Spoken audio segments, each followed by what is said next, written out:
ये जो हमें दुख मिलते हैं ना, ये पाप के कारण मिलते हैं। लोग मारे घूम रहे हैं दुख मिटाने के लिए, सोचते हैं कोई जादू कर दे, कोई टोना कर दे, कोई जंतुर बांध दे, कोई आशीर्वाद दे दे। अरे काहे को पागल हो?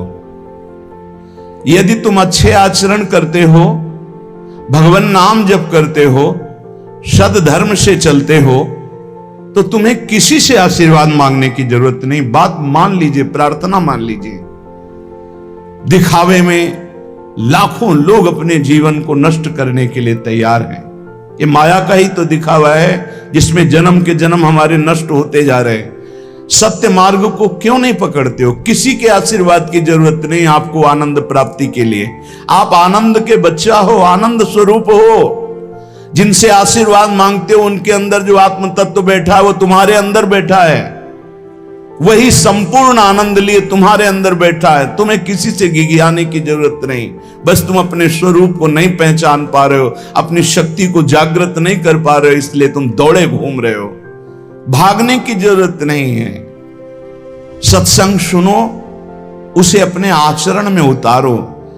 ये बात आप कागज में लिख लो, चाहे दिमाग में लिख लो। जब तक आपके आचरण शुद्ध नहीं होंगे, जब तक आप भजन नहीं करोगे, जब तक आप दूसरों को सुख नहीं दोगे, मन वचन कर्म से किसी को भी दुख नहीं पहुंचाना, तब तक आप भागे। और यहां से लेकर ब्रह्मलोक तक अगर आपको सुख मिल जाए तो बता देना।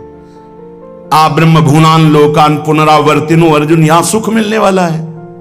आ ब्रह्म स्तंभ पर्यंतम सर्वम मायामयम जगत, यहां सुख मिलने वाला है।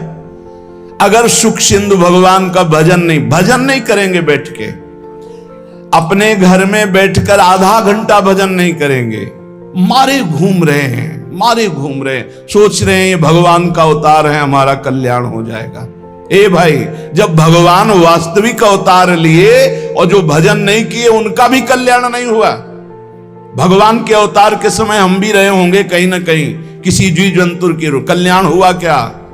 अब भजन करोगे तो कल्याण हो जाएगा। हमारी बात मान लो। बार बार आपको कभी कड़वे शब्दों में, कभी मीठे शब्दों में बताते हैं, ए भाई, बचपन से भगवान के मार्ग में लगे हुए हैं, हमको अपना कर्म भोगना पड़ रहा है। जो शरीर रचना के समय रचा गया था वो सुखद या दुखद कर्म भोगना पड़ा। रामकृष्ण परमहंस जी के कैंसर था, भाई जी हनुमान प्रसाद पोद्दार जी के उदर में कैंसर था, बड़े बड़े महापुरुषों को भोगना पड़ा। तो प्रारब्ध को भोग लो। ये भोगने की सामर्थ्य नाम जप से आ जाएगी, और नाम जप करके जन्म मरण के चक्र से मुक्त हो जाओ। मान लो मेरी बात। क्या वृंदावन की परम पावन रज से बढ़कर त्रिभुवन में कोई रज है? इस रज में बैठकर तुम्हें आनंद नहीं मिल रहा तो कहां मिलेगा तुम्हें? क्या भगवान नाम से बढ़कर कोई अमोघ शक्ति है जो भगवान को अधीन कर सके? सुमिर पवन सुत पावन नामू, अपने बस कर राखे रामू। लेकिन समझ में नहीं आता। ये जीव सोचता है कोई तपस्वी, कोई सिद्ध से हमारे दुख दूर हो जाए। नहीं, भगवान के वचन सुन लीजिए। दैवी हेषा गुणमयी मम माया दुरत्तया, मामेव ये प्रपद्यन्ते माया में ताम तरन्ति ते। ये गुणमयी माया को पार करना बहुत कठिन है। एकमात्र उपाय है, मेरी शरण में आ जाओ। हरि शरणम श्री कृष्ण शरणम मम। जब तक प्रभु की शरण में नहीं तब तक माया मुक्त। पर समझ में नहीं आता। लोगों को ऐसा लगता है मैं जाऊंगा, आशीर्वाद मिलेगा, मैं सिद्ध हो जाऊंगा, सब दुख नष्ट हो जाएंगे। आप समझो, हमारी प्रार्थना को समझो। हम अंदर से पीड़ित होकर बोल रहे हैं, आप लोग समझते नहीं हो। भगवान का भजन किए बिना कहीं भी भाग के चले जाओ, आपको शांति नहीं मिलेगी प्यारे। और घर में बैठकर यदि भजन करोगे तो घर तीर्थ हो जाएगा, घर में भगवान पधारेंगे, आप आनंदित हो जाओगे। संत संग का फल होता है भागना, मिट जाना। सत्संगति संस्कृति कर अंता, ये जो जन्म मरण का भागना ये मिट जाएगा। ये छोटे मोटे भागने से, शब्द सुना, मनन किया, आचरण में लग गए। कभी महीना 2 महीना में अगर संयोग बना तो हम बैठ के सत्संग सुन रहे हैं, नहीं तो हमारे पास यंत्र है, हम रोज उससे नवीन उत्साह प्राप्त करें भगवत मार्ग में चलने का। जब मिले तब दर्शन कर लिए, नहीं तो हम उनकी आज्ञा पर चल रहे हैं तो हमारा सदैव सानिध्य है। भागने की जरूरत नहीं। नहीं भाई नहीं, थोड़ा चैन लो, थोड़ा शांति लो, भागने की जरूरत नहीं है। अंदर से भगवान को सुमिरन करने की जरूरत है। थोड़ा संयम में आओ। जिसको देखो मनमानी आचरण कर रहा है, सोचता है कोई संत महात्मा आशीर्वाद दे देंगे, तो तुम्हें संत महात्मा मिलेंगे ही नहीं। तुम करोगे पापाचरण तो संत महात्माओं का सानिध्य ही नहीं मिलेगा। पापवंत कर सहज स्वभाव, भजन मूर्ति भावन काऊ, जो पे दुष्ट हृदय सोई होई, मोरे सन्मुख आओ की सोई। अच्छे आचरण करो, घर बैठे महात्मा मिल जाएंगे। कोई आ जाएंगे ऐसे, तुम्हें कृतार्थ कर जाएंगे। कहीं तुम भेज दिए जाओगे जिनके वचन से तुम कृतार्थ हो जाओगे।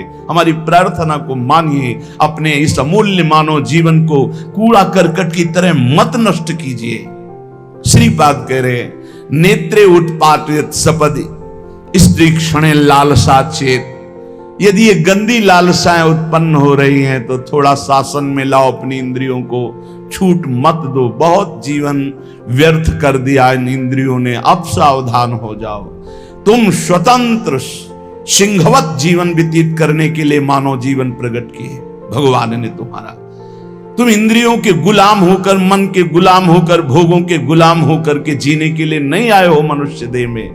देवता तरसते हैं इस मानव देह के लिए। क्यों? क्योंकि साधन धाम मोक्ष कर द्वारा, इसे साधना करके हम जीवन मुक्त महापुरुष हो सकते हैं। लेकिन नहीं, बस कोई ऐसा कुछ कर दे जिससे हमारा पति बन जाए, कोई ऐसा कर दे कि हम स्वस्थों को भोग भोगें, कोई ऐसा कर दे सारी झंझटें मिट जाएं। अरे औरों की तो बात जाने दो, भगवान जिनके घर में अवतरित हुए आप वहां दृष्टि डालिए।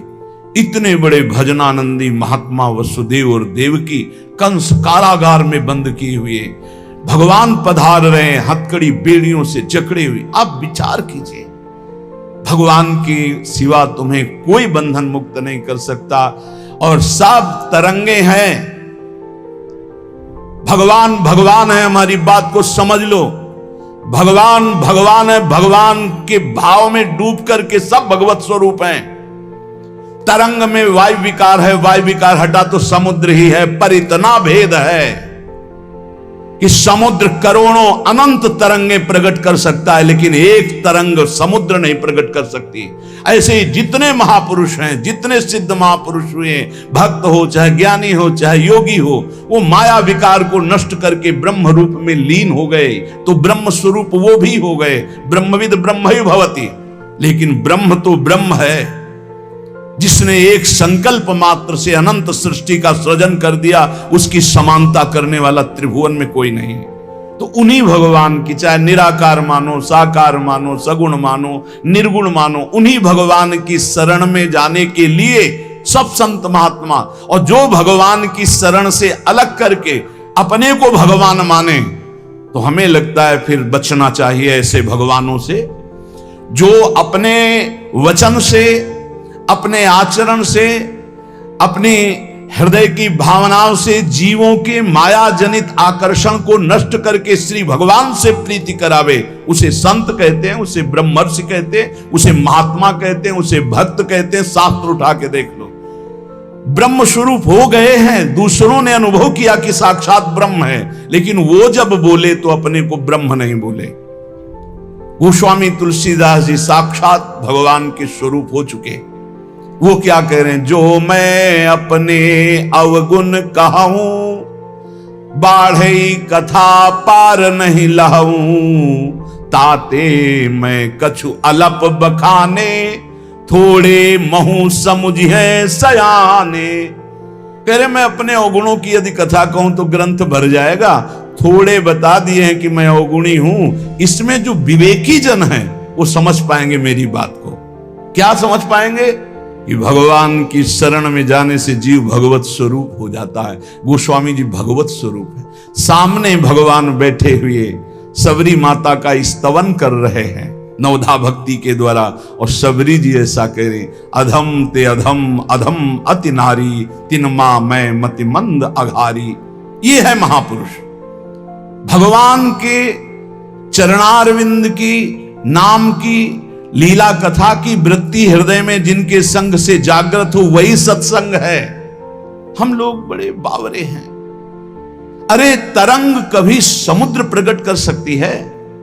7 तरंगे हैं, वायु विकार हटा समुद्र हो गई, मुझे कोई इस पे संशय नहीं। बूंद अलग है तो बूंद है, और समुद्र में गिर गई तो समुद्र है, लेकिन बूंद समुद्र नहीं प्रकट कर सकती। ऐसी करोड़ों अनंत बूंदे समुद्र से, लहरों से ऐसे उठती रहती है। उनका नाम भगवान है, जिनसे अनंत महात्मा, अनंत ब्रह्म ऋषि, अनंत ब्रह्मांड सृजन, उन भगवान की शरण में जाने से इस माया से मुक्ति होती है। साहब समझ नहीं पा रहे। अरे जिनका नाम जप कर, जिनका चिंतन करके, जिनके आश्रय से जीव ब्रह्ममय हो जाता है, भगवत स्वरूप हो जाता है, वही तुम्हें करना है। यही सत्संग से प्राप्त होता है। अगर ये ना प्राप्त हो तो सत्संग नहीं है, वो कहीं ना कहीं घुमा करके हमको भटकाया जा रहा है। भगवान भगवान है, वही सबके हृदय में है। जो हृदयस्थ भगवान में तन्मय हो गया, उसमें और भगवान में अंतर नहीं, बिल्कुल मुझे संशय नहीं। पर भगवान भगवान हैं, इतना समझना पड़ेगा। उनके स्थान में कोई नहीं है, उनके समान कोई नहीं है, फिर उनसे बड़ा कौन हो सकता है? ये भोले भाले जीव समझते नहीं, भागे घूम रहे। उन्हीं भगवान का नाम जप करो, चीख चीख के कहते हर प्रश्न का उत्तर नाम है। अगर नाम जप करके देखो तो प्रश्न ही नहीं रह जाएगा, सब समाधान हो जाएंगे। और भागे घूमे तो कभी प्रश्न की कभी शांति नहीं होगी, संशय पर संशय उठता चला जाएगा। श्रीपाद कह रहे हैं, यदि हमारी इंद्रियां कुमार्गगामी हो रही तो हमें शासन में लेना चाहिए। शासन में नहीं लोगे तो शासन तुम्हें शासन में ले लेगा। 2 शासन है, एक है राष्ट्रीय शासन, एक है भागवतिक शासन। भागवतिक शासन जब लेगा तो फिर कोई बचा नहीं सकता, इसलिए अभी अवसर है, निकल चलो, निकल चलो। भागने की कहीं जरूरत नहीं, किसी से आशीर्वाद नहीं मिलेगा। कब होगा? हम कह रहे राधा राधा जपो, अगर कल्याण ना हो जाए तो हमें बता देना। भगवान अर्जुन से क्या कह रहे हैं? सामने अर्जुन जी खड़े हैं, कह रहे तुम मुझे तभी अनुभव कर पाओगे जब अनन्य चेता सततम यो माम स्मृति नित्य सा तस्याम सुलभा पार्थ। सामने खड़े हो, कह रहे सुलभ नहीं हूं मैं, सुलभ उनके लिए हूं जो मेरा अनन्य भजन करते हैं, अनन्य चिंतन कर। पकड़ ही नहीं पा रहे, लाख सत्संग सुन रहे, पकड़ ही नहीं पा रहे। बिल्कुल नहीं, ऐसे नहीं हो। थोड़ा विवेकवान हो, मनुष्य जीवन मिला है। ऐसा नहीं कि कोई तुम्हें प्रलोभन दे दे तो हम तुम्हारे रोग नष्ट कर देंगे, हम तुम्हें सिद्ध कर देंगे, हम तुम्हें धनी बना देंगे। हम कहते हैं कि हो सकता है 1000 जाते उनमें से 100 लोग ठीक हो गए हों। कैसे? पूर्व का पुण्य 100 का तुक्का लगा और ठीक हो गए। वो कहते हैं कि मैं कसम खा के कहता हूं मैं ठीक हो गया हूं। हम बिल्कुल 100% मानते ठीक हो गए, लेकिन उसके प्रताप से नहीं, आप अपने पुण्य प्रताप से ठीक हो गए। आपके ठीक होने का समय आ गया है, इसलिए आपका तुक्का लगा, आप गए, यश उसको मिल गया और आपका काम बन गया। हमारी बात को समझो। अपने लोग बहुत शास्त्र सम्मत, बहुत उसको सुलझ कर भगवत मार्ग को चल करके आपको बोल रहे हैं। अगर इन कर्मों को मिटाने के लिए जो हमारे शास्त्र बने हुए हैं उनके सिद्धांत के अनुसार चला जाए तो मिटा दिया जाएगा।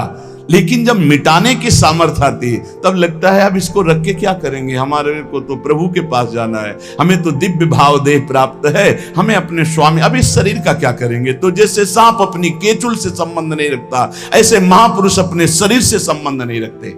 आप हमारी बात को समझ नहीं पा रहे, भटकते घूम रहे हैं, मारे घूम रहे हैं, क्लेश, अशांति, नाना प्रकार के दुख। अरे भाई, भगवान की शरणागति प्रतिपल परमानंद प्रदान करती है। क्यों नहीं शरण में हो जाते? क्या तुम्हारा पांच भौतिक देह नहीं? क्या हमारा पांच भौतिक देह नहीं? क्या तुम भगवान के अंश नहीं? क्या हम भगवान के अंश नहीं? अंतर क्या है? तुम संसार का चिंतन करते हो, भगवान का चिंतन करते हैं, तो क्या तुम भगवान का चिंतन करके नहीं बन सकते महापुरुष? क्या तुम स्वयं ऐसी शक्तियों को जागृत नहीं कर सकते? तुम सो रहे हो, जागो, भागने की जरूरत नहीं। ये जो गलत इंद्रियां जा रही हैं, इन इंद्रियों को रोकिए, भगवान की तरफ लगाइए। नहीं लगाओगे तो कहीं भाग के चले जाओ, धोखा ही मिलेगा, तुम्हें शांति नहीं मिल सकती, तुम्हें विश्राम नहीं मिल सकता, तुम सुखी नहीं हो सकते। इन बातों को लिख लो और पूरे विश्व में घूम के चले आओ, चाहे जहां चले जाओ, कुछ नहीं होने वाला। मारे मारे केवल घूमते रहो, समय बर्बाद करते रहो। वही समय एकांत में बैठकर राम कृष्ण हरि बोलो, राधा बोलो, अभी आनंद आ जाएगा। हम ये नहीं कहते कि तुम करोड़पति बन जाओगे, तुम्हारे सारे काम बन जाएंगे, लेकिन हम ये कहते हैं कि तुम्हारा हृदय शांत हो जाएगा, तुम्हारा भागम भाग मिट जाएगा, तुम एक गंभीर हो जाओगे, धैर्यवान हो जाओगे, तुम लड़ना सीख जाओगे दुखों से, तुम सुखों से फूल करके अब भूल करके पापाचरण कर बैठे हो, दुखों में इतना तुम हो जाते हो कि अपने जीवन को भी नष्ट करने की सोच। ये सब भगवत विमुख जीव का लक्षण है। भगवत सन्मुख होने पर सुखों में दूसरों को बांटा जाता है और दुख में सहकर भगवान के नाम का स्मरण करते हुए उस दुख के समय को काटा जाता है। समझते नहीं।